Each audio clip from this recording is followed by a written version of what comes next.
Bem, hoje teremos uma novidade. A palestra Redes Sociais será transmitida ao vivo pelo Facebook. Os internautas poderão interagir enviando perguntas e comentários. E para acessar é só digitar www.facebook.com/6 com seguro. Ok?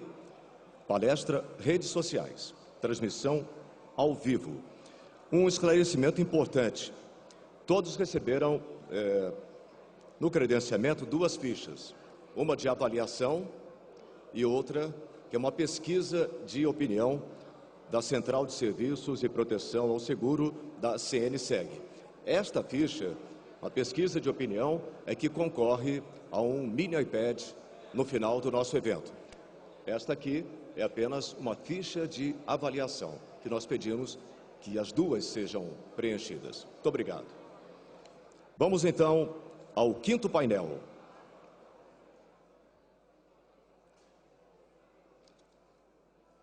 O tema do 5º painel de hoje é cenário macroeconômico e perspectiva para a saúde privada no Brasil. Nós teremos agora, convidamos ao palco o palestrante, senhor Márcio Coriolano, presidente da Fena Saúde e diretor-presidente da Bradesco Saúde. Vamos aplaudi-lo. Senhor Coriolano, por favor. Convido agora também o jornalista William Vac, que será o nosso moderador. Vamos recebê-lo. E os debatedores, senhor Gustavo Franco, da Rio Barros Investimentos. Gustavo Franco. Tá aqui, Rio Bravo, perdão. Obrigado pela ajuda. E o senhor Gabriel Portela, vice-presidente da Fena Saúde e presidente da Sul América, Companhia Nacional de Seguros. Eu passo a palavra para William Vac. William, é com você.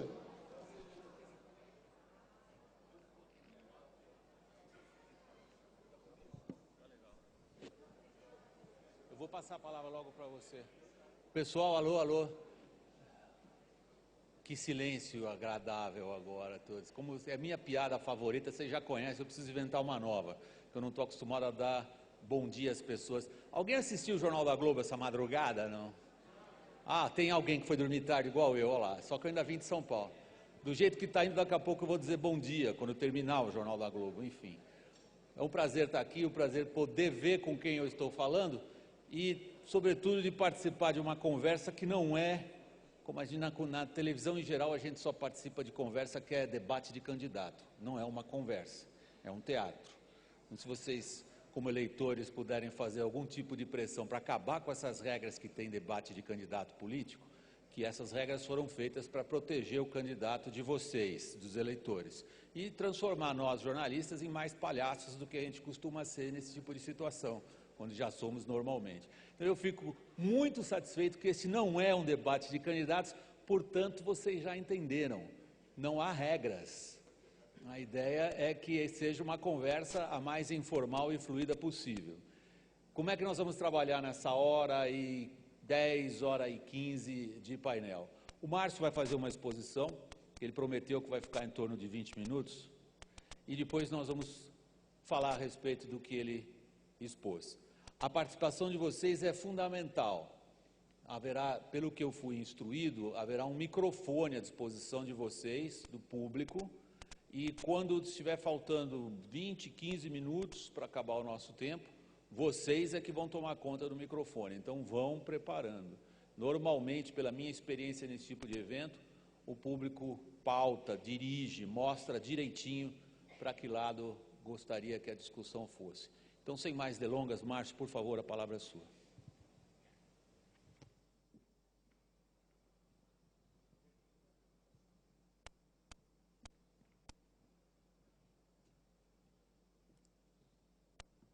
Pronto. Bom dia a todos. Não é difícil concorrer com cafezinho e pão de queijo, né? Mas, de qualquer sorte, vamos começar. Bom, eu primeiro queria agradecer muitíssimo, né, a organização da CNSEG por ter dado a oportunidade de a gente fazer esse painel. Queria aproveitar também e agradecer também muito, né, a presença aqui do Gustavo Franco. Fomos companheiros do governo, né, durante algum tempo. O Gustavo era diretor do Banco Central, eu estava na SUSEP e até hoje agradeço muito o apoio que eu tive do Gustavo naquela época em missões nada fáceis. E Gabriel Portela também, meu companheiro da vida toda, né? Estamos juntos há muito tempo nessa área de saúde. Agora, Gabriel é presidente do Grupo Sul América e participante muito ativo, né, da toda a nossa discussão que fazemos na FENA Saúde e junto ao Agroregulador. E ao William, enfim, né, jornalista espetacular. Não será uma apresentação, eu acho que esse é um nome tá muito pretensioso, né, mesmo porque o que a gente discutiu, gostaria de fazer, é estimular o máximo possível o debate, né, até aproveitar muito também a visão mais do que macroeconômica do Gustavo, né, a visão que une, né, economia, sociedade, história. Acho que ele tem muito a dizer sobre esse nosso setor. E Gabriel também. Mas, enfim, eu quero ver onde é que está o... Achei. Então, eu prometo a vocês que vou tentar fazer isso no máximo em 15 minutos. É muito mais para posicionar sobre a estrutura do setor de saúde suplementar, o seu desempenho recente e, mais importante de tudo, os desafios, que eu acho que é isso que interessa a gente discutir aqui. Já disseram que o meu trabalho foi absolutamente facilitado pelo Eduardo Gianetti, disseram, inclusive, que eu tinha uma parcerada com ele, né, para poder facilitar a nossa vida aqui. Então, eu vou, na parte que eu já sei que ele comentou, eu vou procurar correr rapidamente. Bem, como acho que todo mundo sabe, é mais para posicionar, o Brasil é o 8º maior mercado de saúde no mundo. Gasta-se no Brasil o equivalente a 3% do PIB.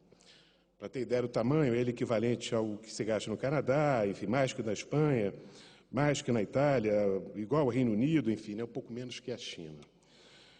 Mas reparem, lá embaixo, ali onde tem gasto per capita, que é claro que a população do Brasil é substancialmente mais elevada que esses países europeus, nós temos gastos aí que, nos Estados Unidos, que é campeão, né, de despesa per capita, chega a $8.600 anuais por pessoa, enquanto no Brasil está apenas em $1.000 anuais por pessoa. Ou seja, ainda é um gasto bastante baixo relativamente a países do centro, países mais desenvolvidos. E com essa característica peculiar no Brasil, de que, embora a saúde seja direito de todos e dever do Estado, o setor público responde hoje por 46% do provimento em termos de despesas, de tratamento, enquanto o setor privado responde por 54%, na evidente insuficiência de recursos do Sistema Único de Saúde, como está demonstrado nesse quadro a seguir. Isso aí são só gastos diretos com saúde, não inclui medicamentos. Há uma diferença com aquele primeiro dado que vocês viram lá no primeiro gráfico. Enquanto o SUS gasta 91 bilhões de reais para prover 148 mil pessoas, aí uma proxy, né? A população brasileira menos aquela que tem cobertura de saúde, o Sistema de Saúde Suplementar gasta 89,7 bilhões, ou seja, 3 vezes mais per capita do que gasta o SUS, evidentemente por conta do aparelhamento, né, no sentido positivo da palavra, dos aparelhos, enfim, né, dos equipamentos e tecnologia de tratamento. E no cenário global, ainda, pelos dados já demonstram, e a gente já aprofunda só um pouco, o Brasil ainda é um sistema de saúde em desenvolvimento com baixo gasto per capita e baixo índice de eficiência. No eixo vertical ali, vocês vão ver, esse índice de eficiência é medido pela prevalência de doenças tropicais, malária, AIDS, tuberculose, doenças de países ainda na infância e desenvolvimento, né? Então, vocês podem perceber aí que o Brasil está, junto com a Argentina, com o México, né, e com o Chile, em países que têm um baixo gasto per capita e da prevalência de doenças ainda primárias, vamos chamar assim. Enquanto, ao contrário, Singapura, a Coreia do Sul e a Malásia estão entre os países com maior gasto per capita e melhor eficiência. E no meio está aí a Europa toda, e lá destacado os Estados Unidos como sendo ineficiente, porque vocês já viram, né, gasta muito, e também ainda não tem um retorno suficiente do ponto de vista de provimento da saúde da população.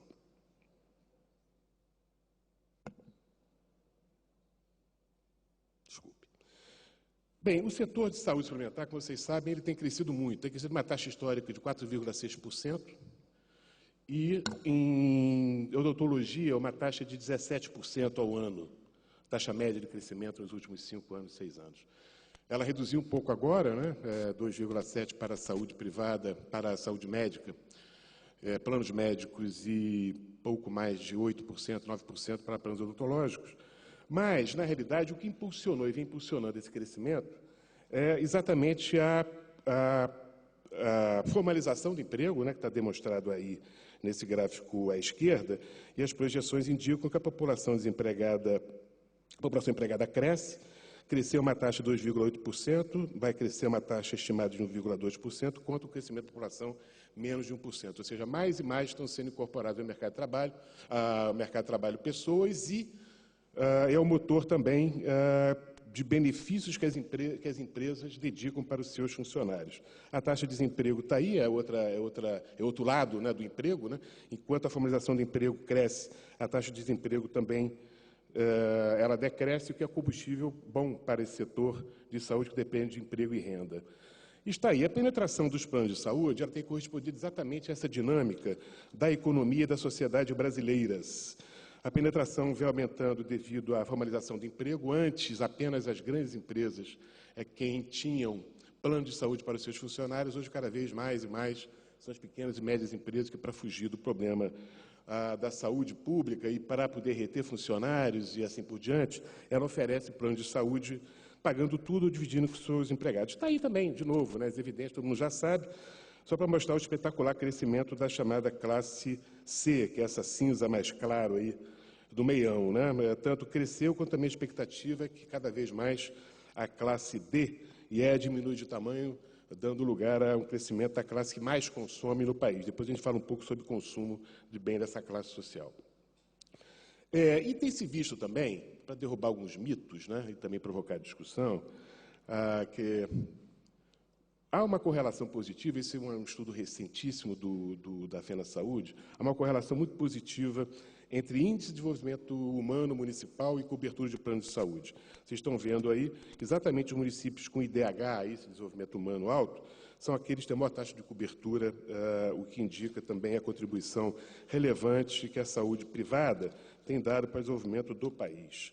E do ponto de vista, ainda também derrubando mitos, né, você fala, poxa, plano de saúde, todo mundo reclama, achatura, né, eu sei que tudo isso é recorrente. Tem uma pesquisa que demonstra o ranking de importância que a população dedica, só perde para educação e moradia.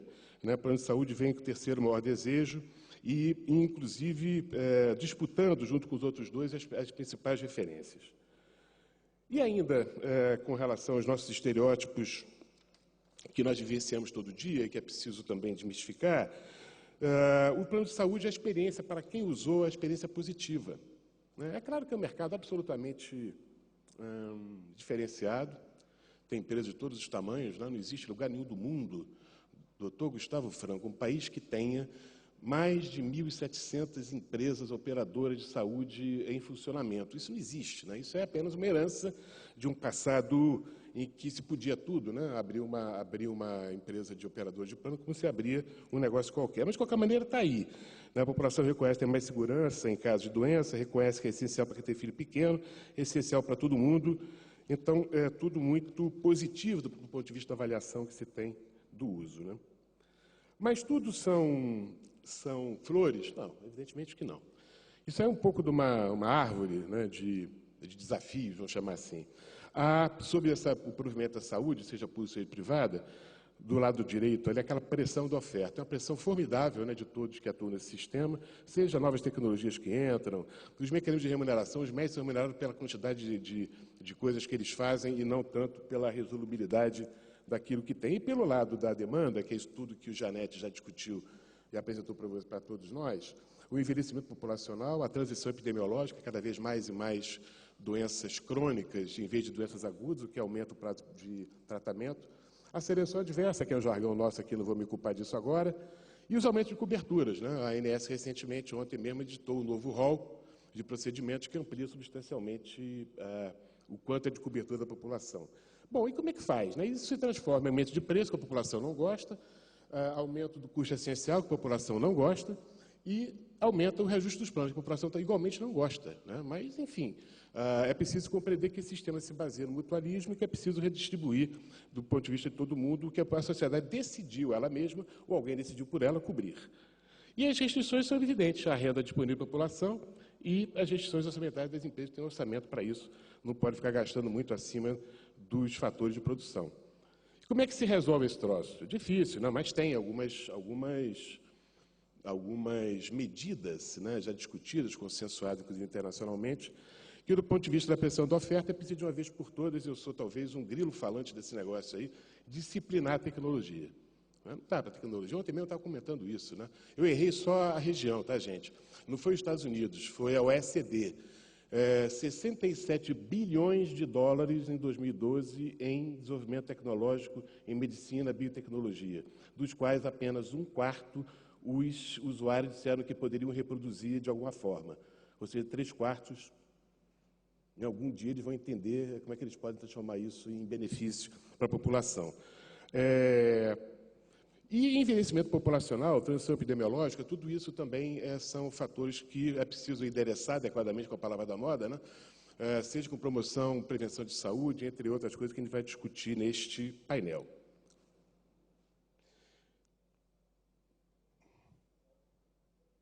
Bem, está aqui, tem 3 grandes desafios, né, só para passar, que também já foram discutidos tanto ontem quanto hoje também já soube, que são transições que pressionam custos. Uma é a transição epidemiológica, outra demográfica junto com a transição etária e a transição tecnológica, essa que assusta a todos nós.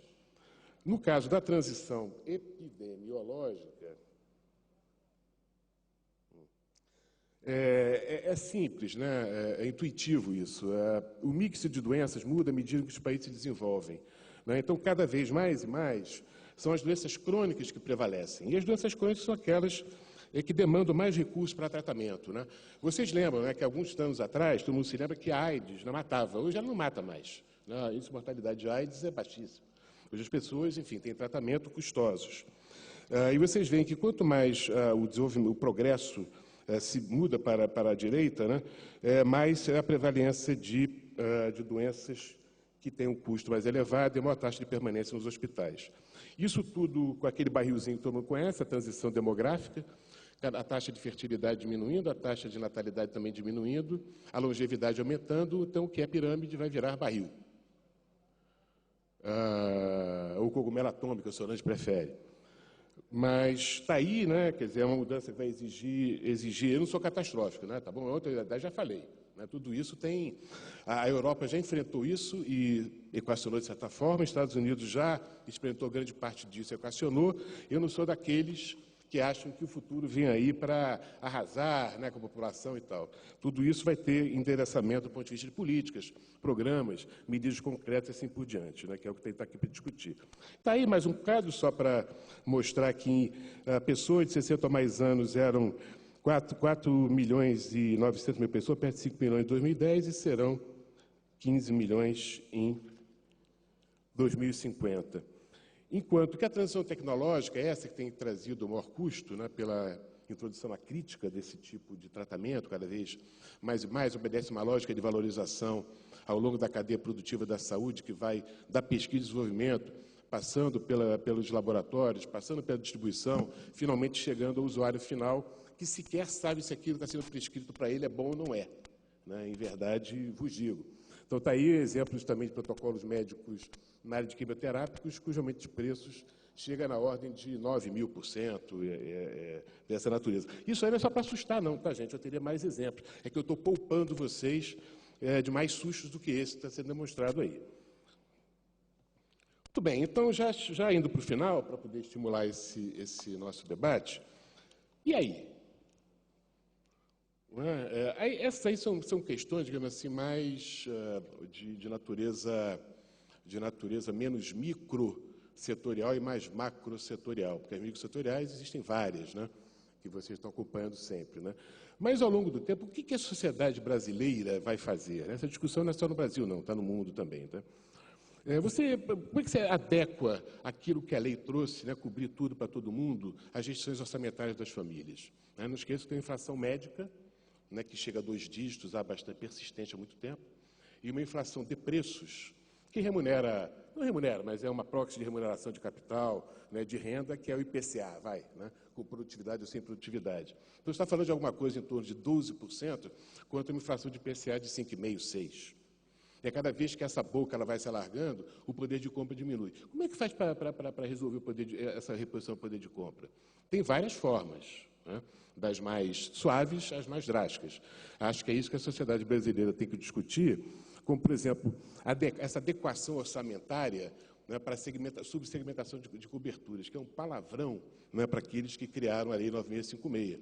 Mas não quer dizer que não seja alguma coisa que a gente tem que se dedicar. Por exemplo, se alguém quiser comprar um plano seguro para doença cardíaca e para doença neurológica, ela não pode.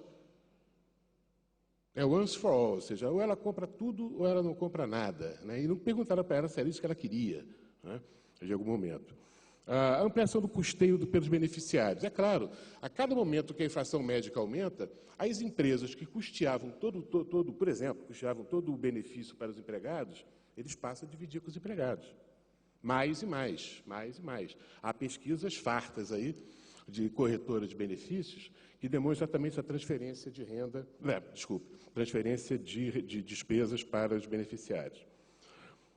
Vamos controlar os preços na cadeia de suprimento? Hoje, não descontrolados suas operadoras. Né? Faz sentido a gente pedir mais regulação? Eu acho que não, né? Mas está em debate. Né? Vamos controlar a indústria de medicamentos, né? Vamos controlar, até desde o nascedouro, né, da tecnologia ou da prática, até o final do ponto de vista do uso. Há algum tipo de restrição à tecnologia que deve ser colocado? Né? Ontem disse, só para afastar qualquer sombra sobre o que é o meu posicionamento, que eu não sou contra a tecnologia, em absoluto, só que as evidências me dizem que ela está sendo introduzida, fomentada e desenvolvida de forma acrítica. Né? E um compartilhamento de risco com os prestadores de saúde. Não é porque hoje os prestadores de saúde, aqueles médicos, laboratórios, hospitais, aqueles que efetivamente praticam medicina e fazem tratamentos, não tem risco algum. Né? Eles simplesmente prescrevem o tratamento, são remunerados pela quantidade de tratamentos que são feitos. Já existem experiências em outros países que e aqui no Brasil também, não se pode olvidar, de que os prestadores de serviços devem ser remunerados pelo que os americanos chamam de outcome. Está sendo muito discutido lá, ou seja, pelo que eles entregam, pela resolução. É a ótica do paciente, não a ótica do procedimento. Enfim, tem vários remédios para cada uma dessas questões, né, desde micro-remédios até macro-remédios, e acho que é dever nosso, né, discuti-los e endereçar para a sociedade, que hoje a única coisa que a sociedade discute é o seguinte: qual o tamanho do reajuste que o meu plano de saúde vai me destinar em alguma data de aniversário do meu contrato? É preciso substituir essa miopia que está sendo reverberada por vários órgãos de imprensa, por vários órgãos que se dizem defensores do consumidor, por uma discussão mais profunda, uma discussão da sociedade, né, sobre o que ela quer. E eu fico feliz para dizer para vocês que eu consegui encerrar minha apresentação 5 minutos antes do previsto. Muito obrigado.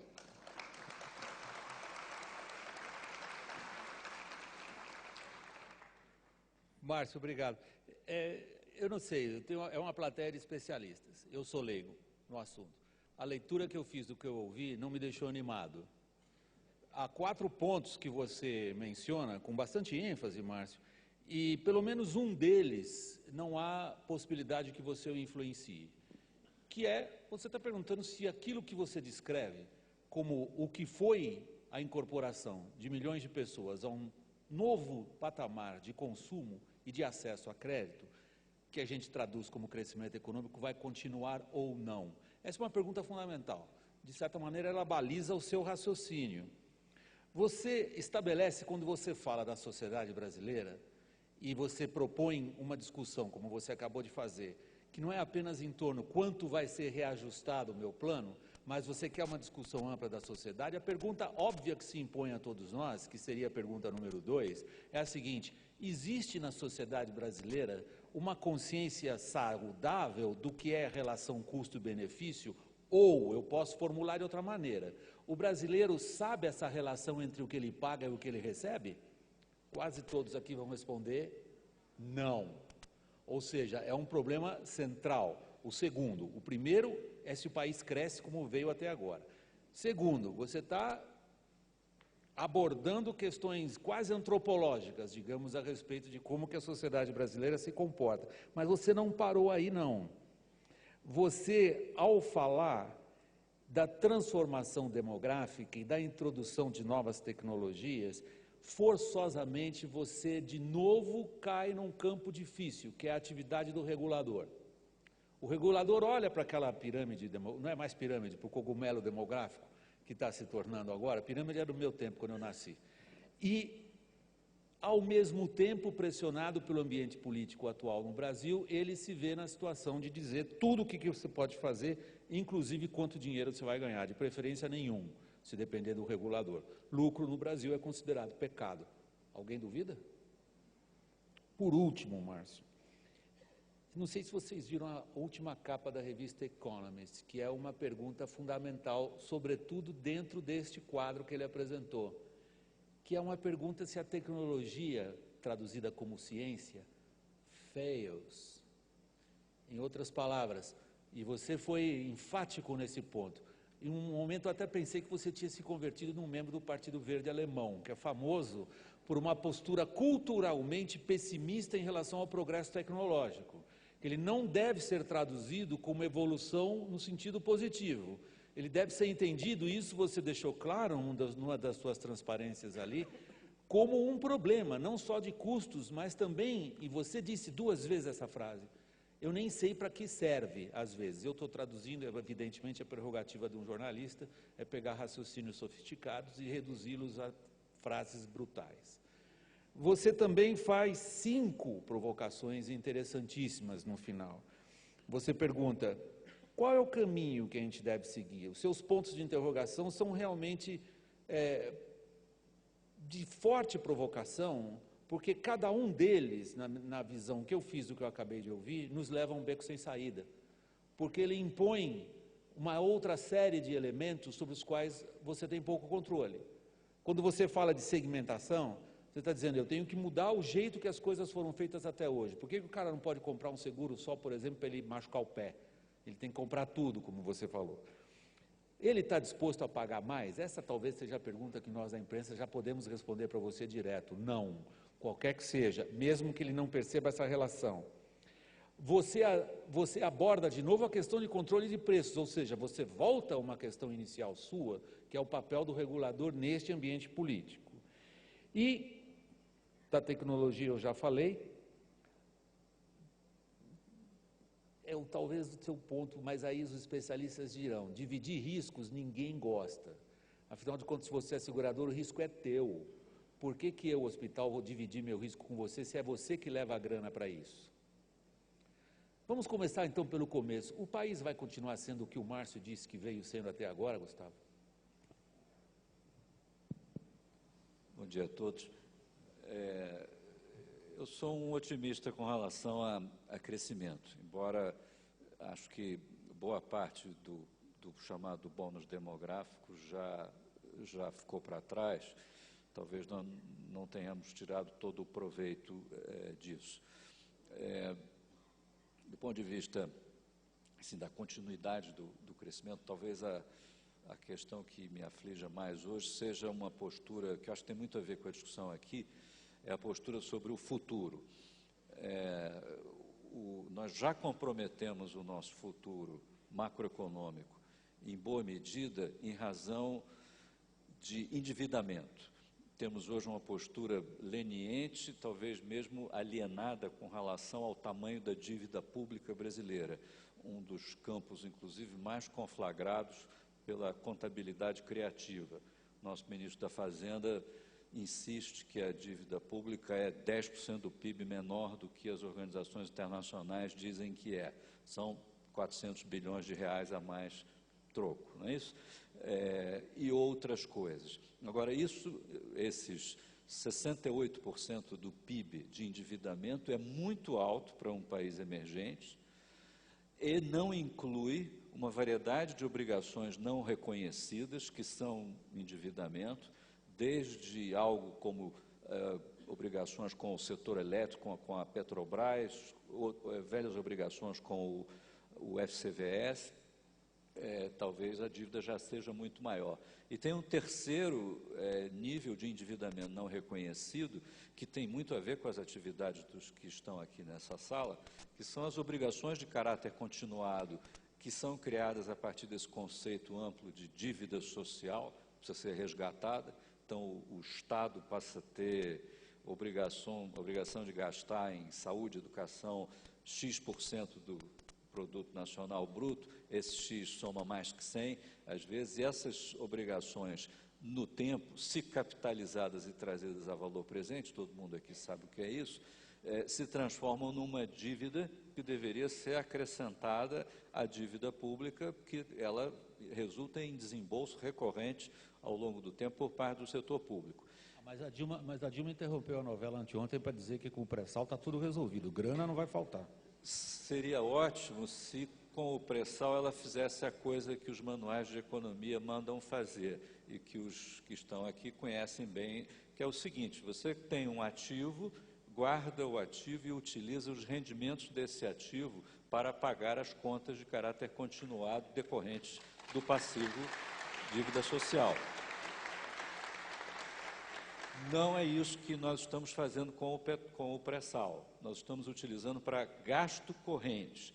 Antes mesmo do pré-sal, os royalties do petróleo vinham sendo utilizados para pagar prefeituras que pagavam a Folha, pagavam show da Ivete Sangalo e coisas desse tipo. Por aí, no norte fluminense, no fim de semana é uma festa. É só música baiana decorrente do desperdício desse recurso. Então, não se utilizou o ativo para fazer frente a esse gigantesco passivo atuarial que tem a ver com saúde, educação, essas coisas que a gente designa como dívida social. Eu acho que isso põe em risco o crescimento a longo prazo, onera o setor público de uma forma absurda, pressiona a carga tributária e suprime a capacidade de investimento do setor público. Estão sentindo falta de infraestrutura e coisas desse tipo. Vai ficar pior, porque as obrigações decorrentes de saúde, educação e tudo isso estão sendo cumpridas com base no dinheiro que serviria para a conta outras Gustavo, contas. ainda bem que você começou dizendo que você é otimista. Eu acho que tem conserto, tá certo?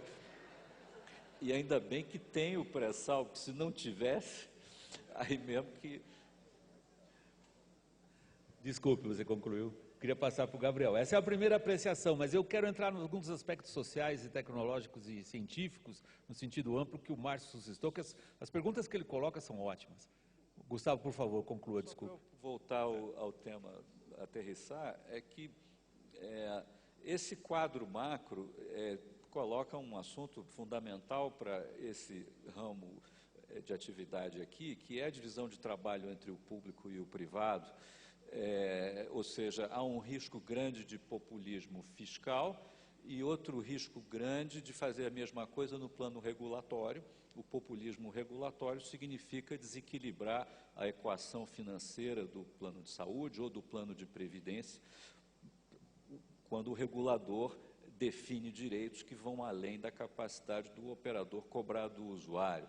E aí a equação não fecha e as contas têm que fechar. Essa talvez seja o mantra econômico daqui para frente, é isso que eu gostaria de deixar como mensagem fundamental. As contas têm que fechar, senão essa indústria aqui não vai prosperar. Essa colocação final é interessantíssima, Gabriel. As contas têm que fechar, senão esta indústria aqui não vai prosperar. Como é que você comenta? Como empresário, a gente sabe isso desde o início, porque se não a conta não fechasse, não estávamos aqui debatendo, né? Não temos um tesouro para poder lançar mão caso essas contas se desequilibrem. Mas eu queria aproveitar aqui a honra de estar nesse palco, de dividir com tantas ilustres autoridades, para fazer um alerta. Eu acho que o momento da saúde suplementar é um momento grave, é um momento que exige cuidado, que exige atenção e que exige, acima de tudo, muito diálogo, para que essa conta possa fechar, da satisfação, do lucro, que não é pecado, né? Da mudança demográfica, que é cada vez mais rápido, só com muito diálogo e com muita atenção para o momento é que a gente vai conseguir fazer uma coisa. Soluções tem, soluções de planos de previdência com seguro-saúde para que a gente possa ter uma capitalização e a questão do envelhecimento. O que não dá é para negar o envelhecimento rápido. Ele vem, virá e terá mais custos. Então, assim, não pode assumir como premissa, o envelhecimento não vem. Vai todo mundo rejuvenescer, daqui para frente os custos vão cair. Isso não existe. Outra questão que eu queria aproveitar, apimentar aqui o que o William Wack falou, é essa questão da nova tecnologia.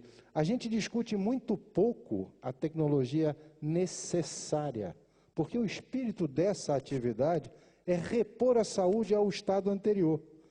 Isso não significa usar a mais recente tecnologia, máquina, droga ou medicamento que esteja disponível no mercado, porque essa sim, assim como qualquer device que temos aqui, vai custar sempre mais caro, mas não necessariamente é aquela que precisa ser usada para o momento. Então, essa questão da nova tecnologia também precisa. A outra ponta dessa equação, também tentando chutar para o equilíbrio, é a questão da consciência de cada um, da prevenção, o quanto nós incentivamos ou fazemos a prevenção de riscos para que a gente possa evitar contas maiores no futuro. Isso também tem que estar incorporado em todos nós, tem que estar incorporado na discussão do equilíbrio das contas, como você provocou. Márcio, é a sua exposição que nos pauta nesse evento. Quer dizer, é o fio vermelho, como os alemães gostam de dizer, o leitmotiv da nossa conversa, é o que você colocou como provocação. 2 vezes você se referiu a isso, ao que o Gabriel acabou de voltar também, que são os aspectos científicos, tecnológicos. Eu até diria, colocando agora a minha opinião nisso, são aspectos culturais e sociais muito mais amplos ainda. A provocação que você faz é interessante. Como é que você mesmo começa a responder a pergunta que você fez? Deveríamos controlar a introdução de novas tecnologias? Deveria haver por parte do regulador, seja por controles de preços, seja por interferência direta no que a comunidade científica faz, algum tipo de balizamento do que é adequado ou não? Vamos lá. Como eu havia dito, e eu não posso ser inconsistente, incoerente com o que eu digo, né? Eu acho que já existem práticas pelo mundo afora, né, que a gente pode se inspirar, não precisa copiar, né, pode se inspirar. Por exemplo, voltando só a um ponto interessante, só para essa questão da reposição, né, do reajuste, eu costumo dizer o seguinte: no setor público, quando acaba o orçamento, começa a fila na saúde. É simples assim. Ou qualquer outro setor de atividade pública, né? Acabou o orçamento, não tem mais grana, o cara fica na fila esperando, que o outro orçamento venha para ele poder ser atendido. No caso da saúde suplementar, como é uma atividade privada, baseada no fundo, né, não pode ter fila, em princípio. Aquele fundo tem que ser reposto pelo dinheiro do contribuinte. Né? Como o setor público, para não ter fila, teria que botar mais recurso no orçamento. Bom, mas voltando à questão dos remédios, né? Que a gente tem discutido isso, né, com a própria agência reguladora, enfim, entre nós mesmos, né? As experiências já exitosas. No Canadá, por exemplo, fora aquele filme lá, que o filme... como é que é o nome? Hein? Enfim, do filme que mostra, né, os problemas, né, graves lá do sistema canadense. No Canadá não entra uma tecnologia que não passe por uma análise de custo-benefício, custo-efetividade de uma agência. Ela perguntava o seguinte: mas vem cá, mas você tem comprovação de que esse medicamento, que esse device, como falou o Gabriel, não é, ele traz alguma novidade do ponto de vista de tratamento? Ele repõe, ele melhora? Né? Por quê? Porque o europeu e o norte-americano já sabem a história como é que ela é. Tem uma cadeia de valorização, né, de cada um desses elos da cadeia da saúde, que procuram fazer o melhor, maximizar resultado, etc. Né? E isso é que tem encarecido, esse tem sido talvez o fantasma que mais assombra tanto o setor público quanto o privado, é essa inovação tecnológica. Ninguém quer que a população fique desabastecida do ponto de vista de tecnologia, mas é preciso que a tecnologia seja submetida a critérios muito sérios do ponto de vista da sua efetividade antes de serem admitidas na saúde. Esse é o ponto. De novo, isso já existe no Canadá há anos, isso já existe no sistema britânico há décadas, né? Isso já existe na Austrália também há muito tempo. Não basta se inspirar, traz para cá, né? Incorpora isso como uma política ativa da saúde brasileira, seja pública, seja privada. Não deixa o dinheiro ir para onde um dos elos da cadeia quer que vá. A questão é essa, né? Porque quem paga a conta, no final, é o consumidor. Você colocou outra questão, William, que eu no meio Não, adequado. eu queria interromper nesse momento justamente porque eu tenho a sensação que o Gustavo, como economista, se sente absolutamente provocado pelo que você acabou de dizer. Não precisa ser um economista da escola marxista, qualquer delas, para atribuir à inovação tecnológica um poder de transformação em qualquer sociedade, em qualquer ponto da história. A gente acaba de ver isso agora, se vocês quiserem, permitem um brevíssimo parênteses, na própria questão que se abordou do pré-sal. O pré-sal, antes da Revolução da Energia nos Estados Unidos, era uma coisa, depois da Revolução da Energia nos Estados Unidos é outra, e essa é uma revolução tecnológica.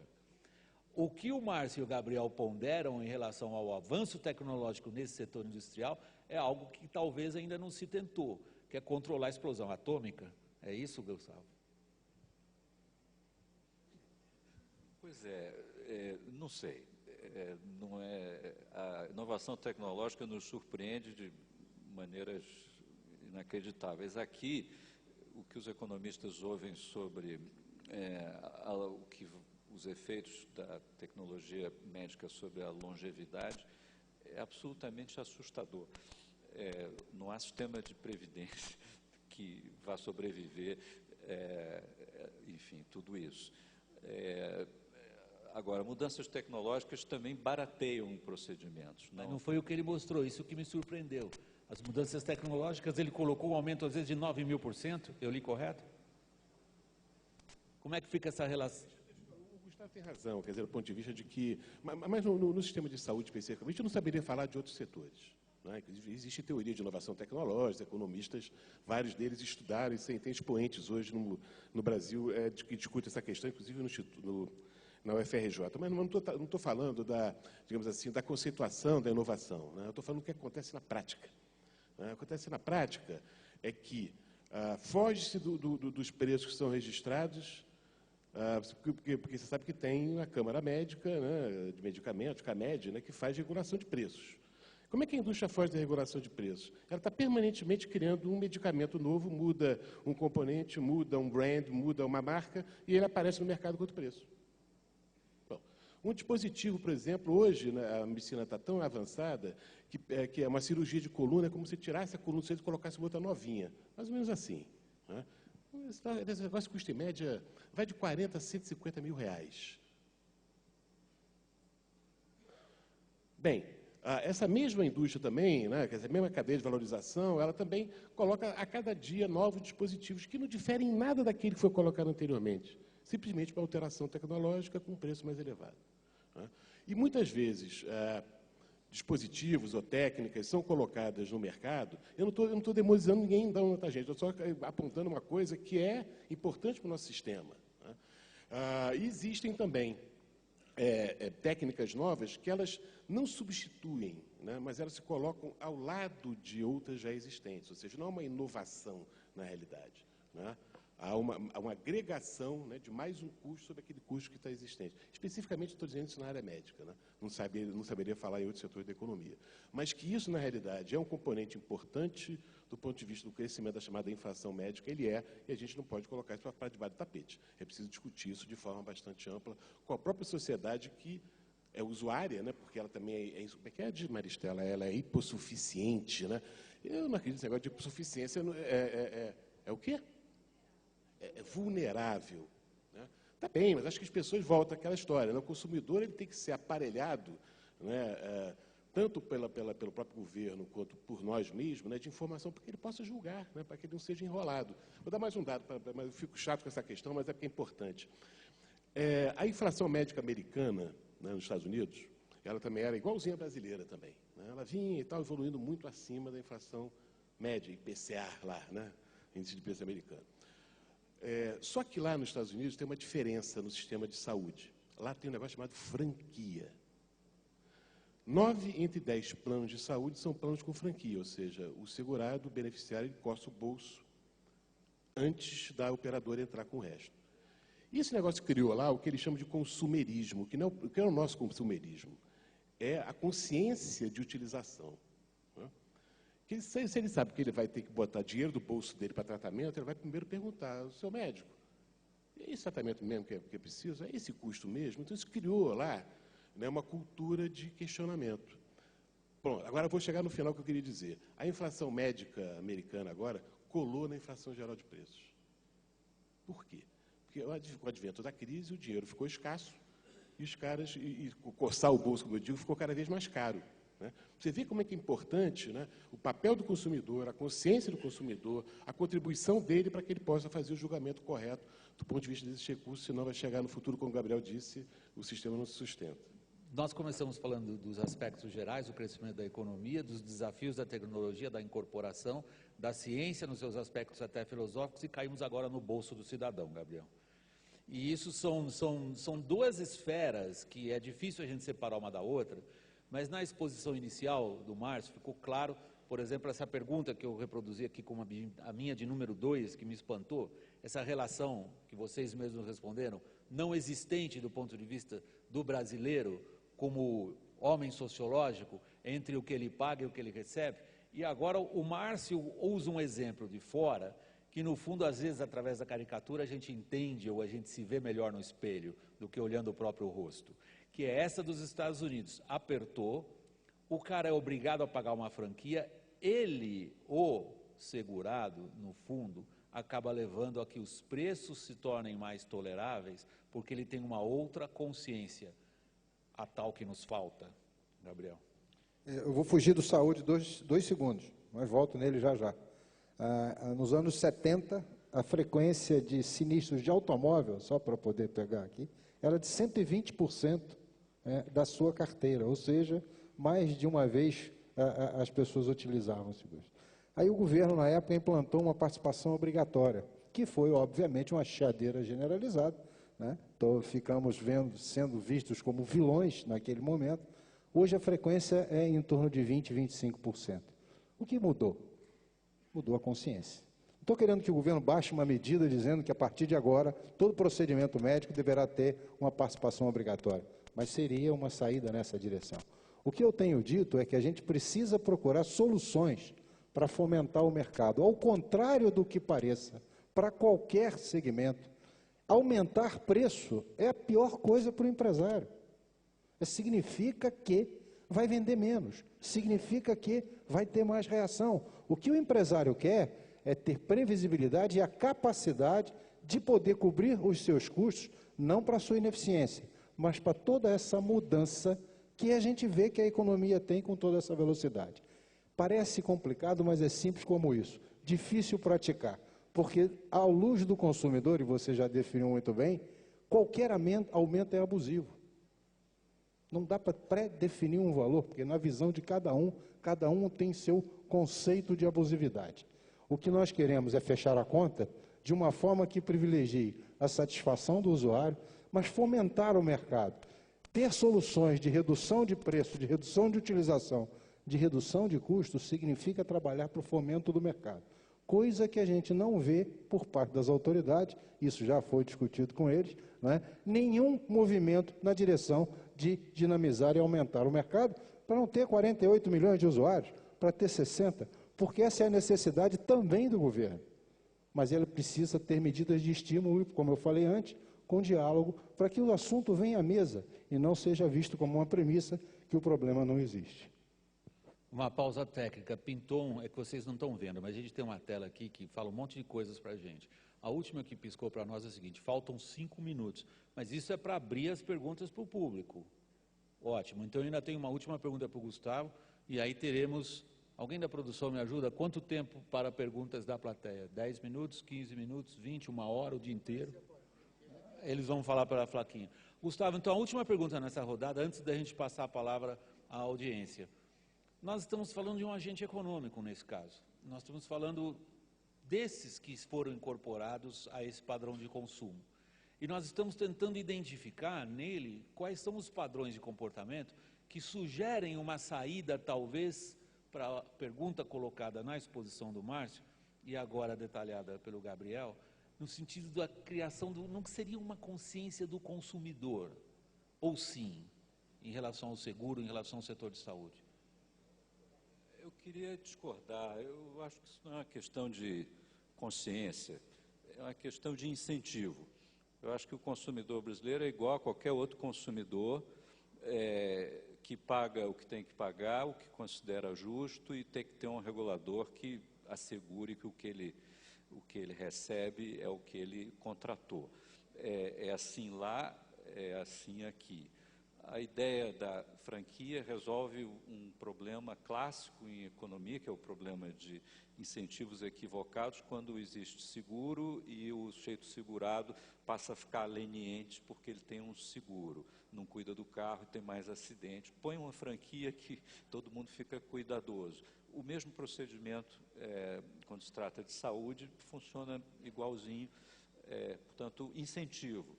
Agora, isso precisa ser feito num contexto de regulação inteligente, feita sem vieses, pró-consumerismo populista, nem de exclusivamente fomentar o bottom line da indústria.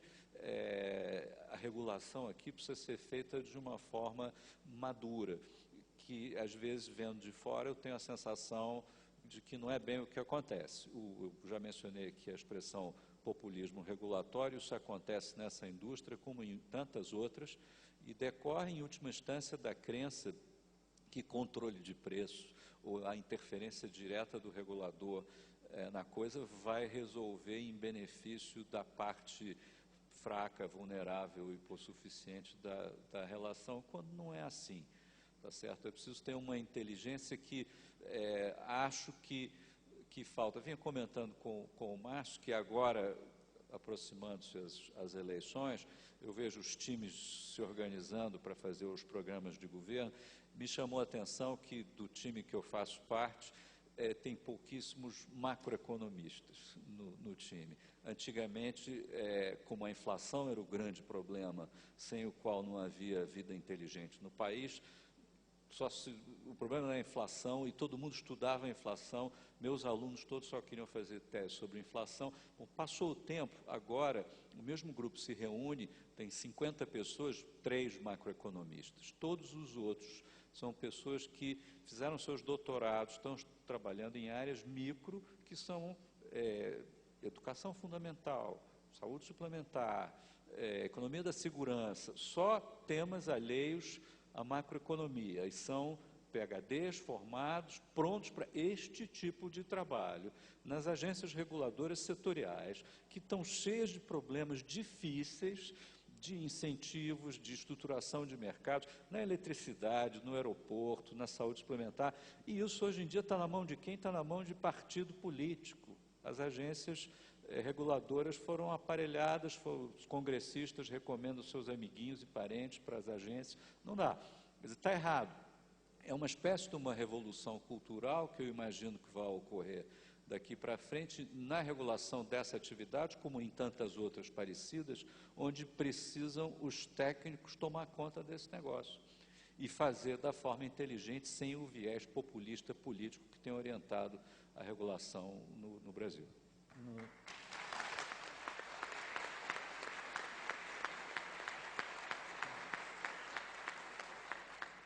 No extremo lógico do teu argumento está a milícia chavista dentro do supermercado. Eu espero que a gente não chegue lá.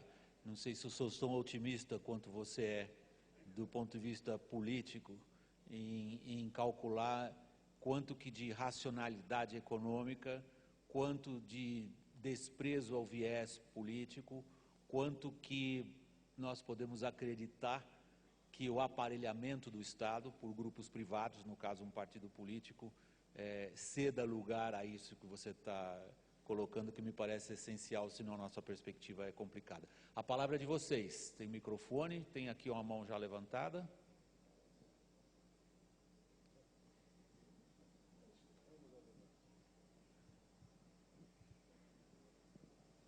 Para provocar essa discussão, eu acho que eu gostaria de saber, né, com pessoas tão brilhantes, eu sou Maristela Gregori, ex-diretora da Agência Nacional de Saúde, hoje advogada, prestando consultoria para vários setores. Eu gostaria de saber o que precisa para esse setor voltar a vender planos individuais e familiares. Quem quer começar, Márcio? Simples a pergunta, mas sim, Maristela já formulou em toda a vida dela, né? Maristela, é preciso exatamente que a agência ela corresponde exatamente a esse diagnóstico que foi feito aqui, né? É preciso equilibrar os contratos, né, para que, enfim, né, que a atividade possa permanecer e que as pessoas possam ter o provimento da saúde privada que elas precisam, que elas merecem, né? Travar o reajuste, né, fingir que não existe inflação médica, fingir que não existe desafios a serem enfrentados, de novo, como eu falei, botar o pó para debaixo do tapete, né? Eu só queria aproveitar, mas essa tua questão, acho que o Gustavo ajudou a lançar uma luz fundamental sobre o que é que nós estamos falando, né, quando ele fala de incentivo, né? Eu acho que é isso, como o Gabriel disse, eu acho que a própria agência, e não sou eu que estou falando, não é um julgamento nosso, é um julgamento dado pela própria autoridade, que ela não se enxerga como órgão de fomento. Ela precisa chegar como órgão de fomento, precisa ser uma agência que ela procure destacar incentivos ao longo de toda a cadeia produtiva, né? Incentivos para que os provedores de saúde, médicos, laboratórios, etc., tenham um resultado baseado na resolução dos problemas, na lógica do paciente. É preciso incentivar a indústria, né, que ela possa autorregular a inovação tecnológica, meu mantra aqui, vocês me perdoem. É preciso incentivar também as próprias operadoras a assumirem as melhores regras de governança, é preciso acelerar a regra de governança dentro do mercado de operadoras, que, fora as seguradoras e algumas grandes operadoras, é inexistente, né? Enfim, é preciso fazer tudo isso que é preciso ser feito, Maristela. Não adianta simplesmente querer obrigar, né, como parece que existe um projeto hoje, né, que veio do Senado Federal, obrigando as operadoras a oferecerem planos individuais. Só faltava essa, né? Agora, os empresários seriam obrigados a fornecer à sociedade aquilo que não lhe parece interessado do ponto de vista econômico, do ponto de vista social, do ponto de vista de retorno, né, para a atividade e assim por diante. Alguma coisa, Gabriel, senão passa. Eu queria complementar que, ao contrário do que pareça por trás da pergunta, esse mercado não está desabastecido, esse mercado continua vendendo, esse mercado é um mercado nacional, não é? Tem cooperativas vendendo no Brasil inteiro, não é? Tem novas formas de contratação surgiram ao longo da última década e expandiram rapidamente, e elas dão mais equilíbrio ao processo. Eu acho que é importante que todos nós aqui também levemos para fora essa mensagem, não só a do Márcio, mas que não parou o país, não parou a contratação de planos. Pelo contrário, o número de segurados cresceu no ano passado, ainda cresceu, mesmo com desemprego e tudo mais, ainda vem crescendo. Então, é um mercado em expansão e não tem desabastecimento de oferta, mas poderia ser melhor. Eu acho que a gente não pode perder essa frase. Daqui a 10 anos, falar, poderia ter sido melhor. Acho que a gente tem que lutar hoje para poder ser melhor.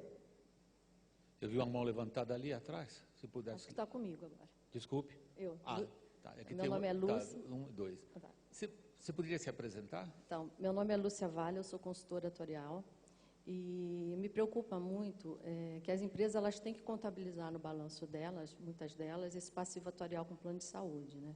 E, no caso, a gente tem que fazer projeções de até 30 anos, 40 anos, e se você projetar a inflação médica passada por esse período, o gasto de saúde dá ao PIB do país, né? Quer dizer, não dá para a gente manter esse crescimento, além da inflação médica pelo longo prazo.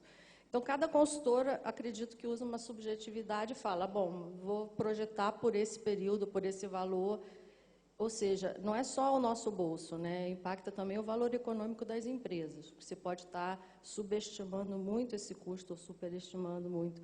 Então, assim, não é grave já o suficiente isso para a gente ficar esperando o regulador se mexer para fazer. Eu acho que o mercado já devia estar sendo mais, forçando mais uma solução para esse aumento de inflação médica sendo repassado direto para os custos, é a minha opinião.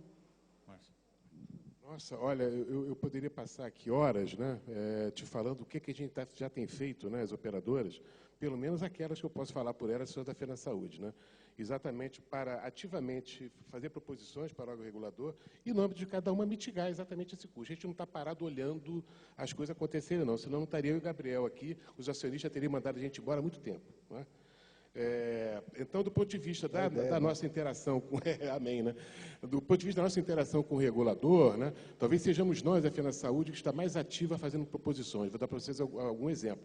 Fomos nós, não foi outra federação, não foram nós, não foram outras empresas, que já insistentemente pediram, já tem algum resultado, de uma Câmara para discutir exatamente a questão da inovação tecnológica no campo de órteses, próteses, materiais especiais. Eu vou poupar vocês dessas baixarias, tá? Mas, de qualquer maneira, existe já uma política, já existe pesquisa no Ministério, já existe uma ação que eles fizeram nos hospitais públicos, corroborando exatamente aquilo que nós tínhamos comentado, tá? Então, existe sim. Também fomos nós, no Foro da Federação, que está empurrando a ANS para que ela, nesse rol de procedimentos, que é o iceberg, né, desse aumento de custos, introduza elementos de custo-efetividade e de eficiência no caso de custo-benefício no caso da introdução de novos procedimentos. Ainda não é o que nós desejamos, mas a gente já avançou muito. É preciso também reconhecer, a gente não está aqui só para dizer que nós somos coitadinhos, não é isso, não somos, né? Nós somos empresários, né? Somos empresa, um setor importante para a sociedade, e que a gente reclama é que a sociedade enxergue esse setor como uma coisa importante, não apenas no curto prazo, mas principalmente no longo prazo, dado tudo isso foi discutido aqui. Então, não estamos parados, não, desculpem, eu tenho que ser enfático nesse sentido, né? Estamos ativamente trabalhando no limite, né, do que a autoridade permite, na medida que a autoridade, nós somos desregulados, né? Mas, e nós temos confiança, né? Porque, na realidade, nada melhor do que a necessidade para criar o seu próprio remédio, né? Então, acho que todos, né, concordam, né? É preciso ver exatamente quais são os instrumentos, que esse cenário que nós temos de inflação crescente exige medidas corajosas. Próxima pergunta ali atrás. Meu nome é Roberto Westenberg, eu sou consultor também e professor. Primeiramente, eu queria cumprimentar o painel pela excelente, estimulante apresentação. Chover no molhado, falar Gabriel, Gustavo e Márcio, mas eu queria, William, registrar aqui o quão impressionado eu estou com a sua mediação, tá? Extremamente eficaz e inteligente, estimulante também. Bom, vamos à pergunta.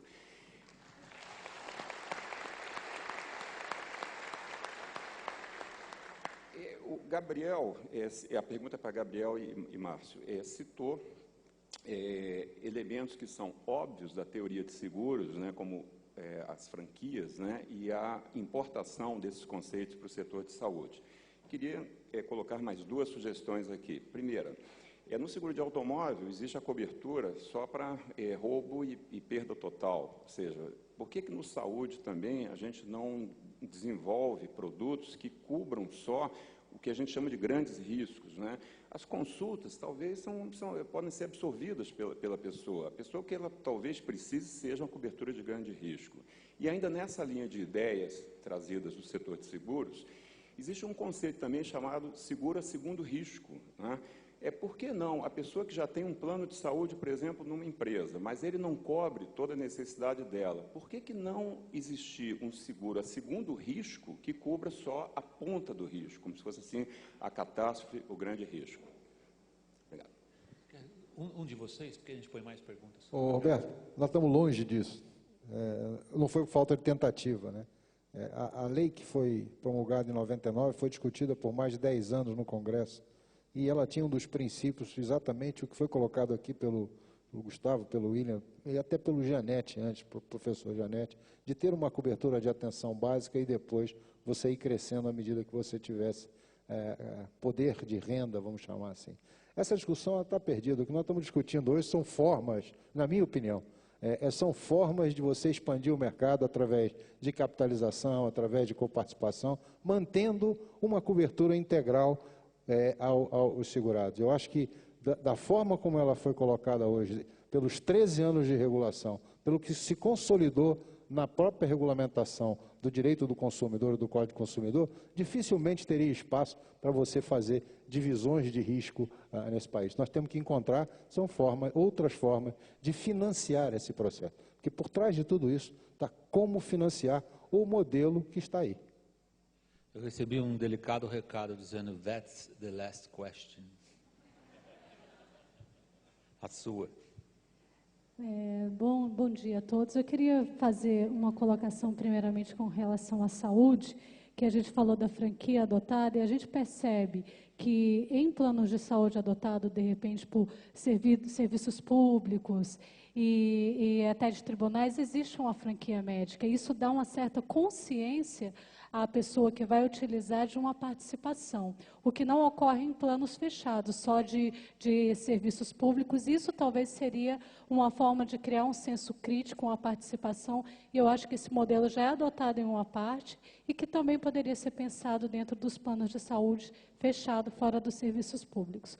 Com relação ao que vocês falaram, a gente sabe que o problema econômico é grande, a gente tem uma população de envelhecimento muito crescente, que, de fato, a gente tem a consciência clara que essa solução não está na mão do governo, seja ela de saúde, de previdência ou de qualquer âmbito, porque a gente teria que ter uma mudança econômica muito, muito forte para solucionar esse problema populacional. Eu vejo que essa solução esteja mais nas mãos da iniciativa privada, com design de fundos mais arrojados, estímulo de poupança de longo prazo, estímulo de seguro de vida também, porque o seguro de vida, ele estimula no longo prazo o enriquecimento populacional acentuado, ou seja, uma população, à medida que ela vai avançando, vai morrendo, vamos dizer assim, vai criando uma renda maior para aqueles que ficam, né?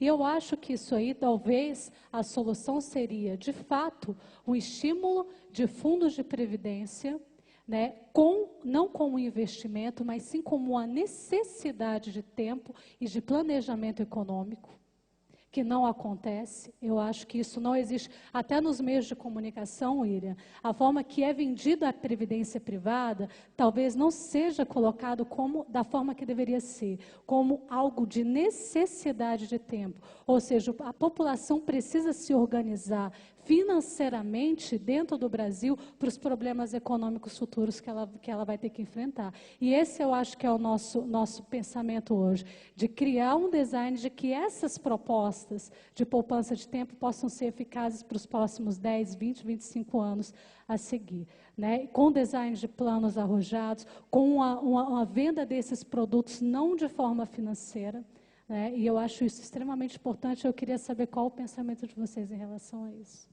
Obrigado.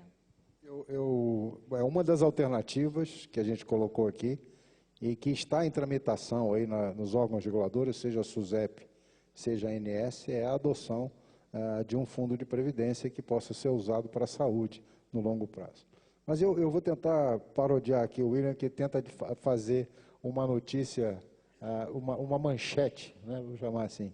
No curto prazo, todos nós vamos pagar, porque mais de 80% desse mercado são planos coletivos. Então, a discussão do individual é uma discussão de uma pequena parte do mercado, relevante, importante, cada vez menor, porque as novas formas de contratação de emprego surgiram no mercado, mas 80% do movimento desse mercado é de planos coletivos, o que significa dizer que se o modelo continuar e o encarecimento continuar, todos nós é que vamos pagar.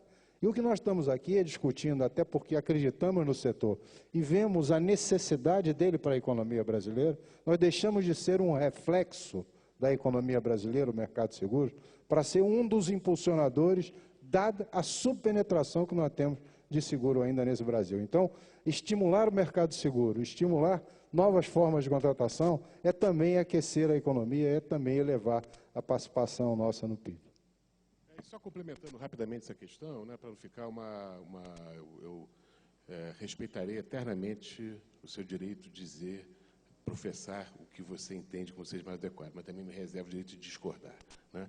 Até porque, na realidade, não falta criatividade às empresas, às operadoras, né? O problema é que a regulação ela é engessada. Até a questão do Roberto Vastenberg colocou, nós gostaríamos muito, né, de ter o grau de liberdade de criar produtos para cada pessoa, para cada necessidade. Não foi isso que a lei trouxe, não foi isso que quis quem fez o acordo final da medida provisória, que hoje é chamada de Lei 9656. Ela engessa, ela cria dificuldade para que se possa fazer produtos mais adequados a cada circunstância, né? E a questão do financiamento, né, que não é a panaceia de todos os males, tá, gente? A questão do PGBL Saúde não é a panaceia de todos os males, é mais uma possibilidade de se criar, né, de se introduzir no sistema de saúde suplementar a cultura, né, e o produto não de repartição simples, mas de capitalização, para que as pessoas vão se habituando a poupar no presente para se garantir desses problemas de acesso a planos quando idosos. Mas não é panaceia, não. Tem outras coisas muito mais tão importantes para poder se estudar e se viabilizar o financiamento da saúde privada. Mas não falta, não, tá? A criatividade, o que a gente tem feito diariamente é buscar produtos que se adequam a essas circunstâncias difíceis, né, que o setor atravessa, e com sucesso. Não estaria hoje o setor suplementar com perto de 50 milhões de pessoas, só em planos médicos, fora 19 milhões de pessoas em planos odontológicos, e crescendo a uma taxa de 4,5% ao ano. Ou seja, a população enxerga, como o Gabriel disse, que tem um setor ativo por trás, que está oferecendo, que dá os melhores tratamentos, tem a melhor tecnologia, que melhora a cada dia. A doutora Maristela está aí, que não nos deixa mentir, do ponto de vista, inclusive, de melhor serviço para o consumidor e assim por diante. O setor está ativo, né? Só que nós aparecemos porque a gente apanha de manhã, de tarde e de noite e de madrugada, como eu disse também, quando os jornalistas estão acordados nessa hora.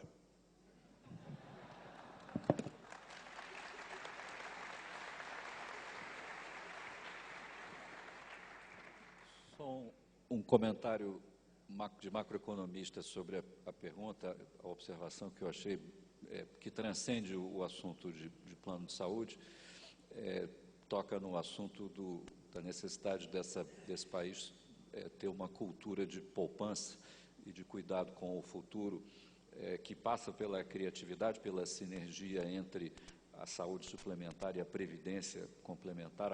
Há muita coisa interessante para ser feita. E do lado público tem uma coisa que eu sempre gosto de lembrar, que é o seguinte: existem pelo menos 2 grandes mecanismos de poupança compulsória. Nós todos somos forçados, por exemplo, a depositar dinheiro no FGTS, e também tem dinheiro nosso que vai para o FAT, que são fundos que pertencem a nós, mas que nós não temos nenhuma capacidade de determinar para onde vão os recursos. Quando somos sócios membros participantes de um fundo de previdência complementar, nós sabemos qual é a política de investimento, que, enfim, tem por objetivo uma certa taxa de retorno que vai nos garantir alguma coisa no futuro. O que o FGTS nos dá? Nos dá TR mais 3% ao ano, e tem uma política de investimento que não é do interesse nosso, é do interesse do administrador, que é o governo, e utiliza esse dinheiro para fazer obras pelo Brasil, obras em geral de interesse local, de prefeitos, de coisa política. Quem já viu um balanço do FGTS, o que tem lá dentro, se é bom, se é ruim, não poderia pagar mais para as pessoas ou não? Isso é a poupança compulsória. Isso poderia ser transformado do dia para a noite num fundo de pensão, onde aqueles ativos seriam administrados por fundos de previdência complementar. Você é titular da sua conta, você determina quem é o gestor dos seus recursos e qual a política de investimento que poderia, enfim, que é adequada ao seu perfil de risco, suitability. Mesma coisa o FAT, que no início da sua vida tinha contas numeradas e cada um de nós era titular de uma conta, deixou de ser. Agora o FAT um parasita do BNDES. Ele é o fornecedor de recursos para o BNDES, que faz os seus empréstimos, capta do FAT pagando TR mais 3 também, e faz spread e empresta para a sua clientela. É como se usa a poupança compulsória, não é em benefício do cidadão, é em benefício do administrador. Está tudo errado, né? E essas 2 entidades de poupança compulsória têm uma quantidade de recursos inacreditável, é muito maior do que a indústria de previdência privada inteira, multiplicada por 3, tá certo? E esse dinheiro é nosso, tá certo? Cadê? Como é que a gente transforma isso e põe esses recursos a serviço do participante, do dono do dinheiro, que somos nós? Essa é a pergunta que eu deixo, não é propriamente saúde, mas é boa. Obrigado.